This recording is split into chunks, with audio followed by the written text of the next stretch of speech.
Arrivo a Venezia come in un sogno. Lo sguardo si riempie della sua struggente bellezza, che il poeta Goethe definì come un monumento maestoso non solo di un principe, ma di tutto un popolo.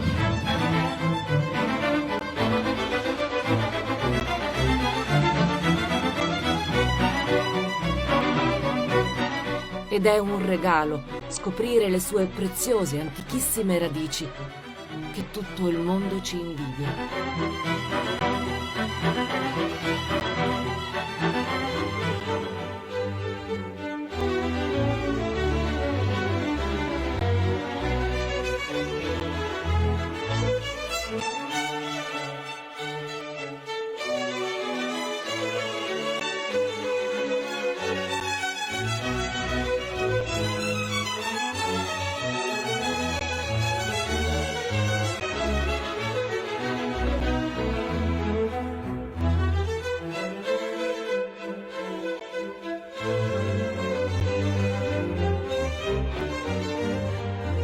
Arrivo a Venezia come in un sogno.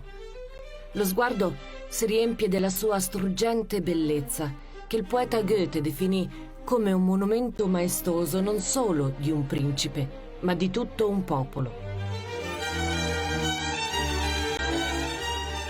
Ed è un regalo scoprire le sue preziose, antichissime radici, che tutto il mondo ci invidia.